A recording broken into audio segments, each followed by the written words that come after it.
क्या आपने कभी सोचा है कि जिस इमाम मेहदी का जिक्र पूरी उम्मत करती है, उनके बारे में कितनी बातें हदीस से हैं और कितनी बातें लोगों ने खुद गढ़ ली हैं? क्या इमाम मेहदी कोई अचानक पैदा होने वाली शख्सियत हैं या वो अभी जिंदा हैं?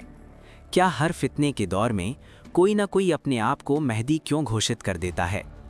आज की इस डॉक्यूमेंट्री में कोई अफवाह नहीं, कोई ताबीर नहीं, हम सिर्फ और सिर्फ सही अहादीस की रोशनी में इमाम मेहदी की हकीकत समझेंगे। सबसे पहले एक बहुत ज़रूरी बात, कुरान में इमाम महदी का नाम सीधे तौर पर नहीं आया है, लेकिन हदीसों में उनका जिक्र साफ तौर पर मौजूद है, जैसे उनकी नस्ल, उनका नाम, उनका ज़माना, उनका मकसद। इसलिए इमाम महदी पर ईमान हदीस पर ईमान का हिस्सा है। सही हदीसों के अनुसार उनका नाम नबी करीम के नाम जैसा होगा, उनके पिता का नाम नबी करीम के पिता के नाम जैसा होगा। वे अहले बैत से होंगे, वे फातिमा रदी अल्लाह अन्हा की नस्ल से होंगे। नबी करीम ने फरमाया, अगर दुनिया का सिर्फ एक ही दिन बाकी रह जाए तो अल्लाह उस दिन को भी लंबा कर देगा ताकि इमाम मेहदी प्रकट हों। इससे ये स्पष्ट होता है कि इमाम मेहदी का आना अचानक नहीं होगा, बल्कि उनका प्रकट होना अल्लाह की पहले से तय की हुई योजना का हिस्सा है। हदीस बताती है, जुल्म और नाइंसाफ़ी अपने चरम पर होगी, दुनिया अमन के नाम पर तबाही में होगी, लोग किसी रहनुमा की तलाश में होंगे। इमाम मेहदी कोई सुकून का दौर शुरू नहीं करेंगे, बल्कि वो जुल्म के खिलाफ खड़े होंगे। वो ज़मीन को इंसाफ से भर देंगे, जैसे पहले जुल्म से भरी होगी।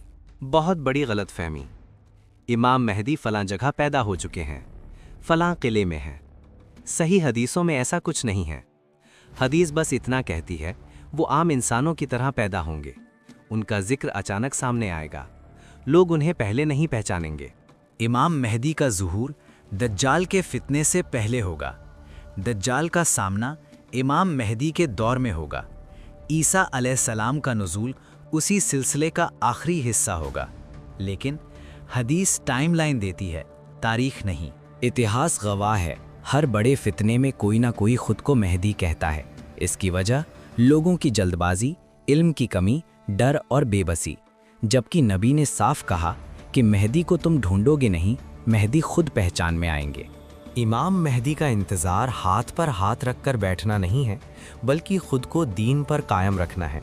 नबी ने ये नहीं सिखाया कि किसी का नाम तय करो, किसी जगह का दावा करो, बल्कि सिखाया ईमान बचाओ, फितनों से दूर रहो, इल्म को थामे रखो। इमाम मेहदी हक हैं, उनका आना हक है, लेकिन उनकी ज़िंदगी को अफवाहों और कहानियों से नहीं, सिर्फ सही हदीस से समझना ही सही रास्ता है, क्योंकि फितनों के दौर में सबसे बड़ी हिफाजत इल्म है। अगर वीडियो पसंद आई हो तो चैनल को सब्सक्राइब करके अपना सपोर्ट ज़रूर दीजिए।